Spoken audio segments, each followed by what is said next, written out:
2 minutes pour comprendre aujourd'hui le petit déjeuner. Alors je suis avec Cyril et Pierre, vous êtes auteur de la nouvelle révolution alimentaire.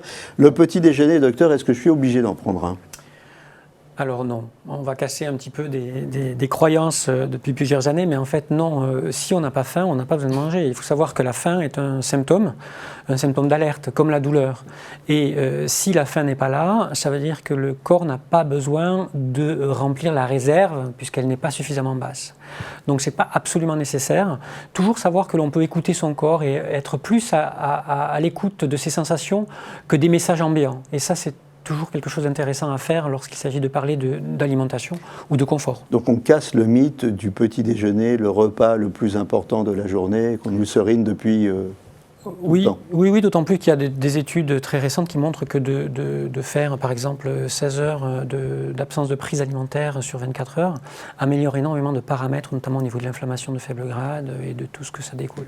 Malgré tout, si je prends un petit déjeuner, monsieur le nutritionniste, qu'est-ce que je fais, qu'est-ce que je mange à mon petit déjeuner et qu'est-ce que je bois ? Alors, le gros défi, c'est d'essayer de se départir d'un petit déjeuner trop glucidique, trop sucré, à base de tartines de pain, beurre, confiture, de biscottes, de biscuits, de céréales en tout genre, de jus de fruits. On va essayer de considérer le petit déjeuner comme un repas qui peut être composé par exemple de brouillés, de dur, de sur le plat, avec une tranche de pain complet ou deux, avec un fruit coupé en morceaux, pourquoi pas une petite salade de tomates, avec un demi-avocat. Occasionnellement, on peut enrichir ce petit déjeuner pour le considérer comme un repas.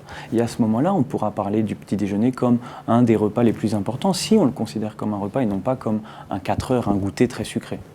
Voilà, petit déjeuner ou pas, c'est une fausse querelle, mais ce qui est important, c'est de prendre un bon petit déjeuner. À très bientôt.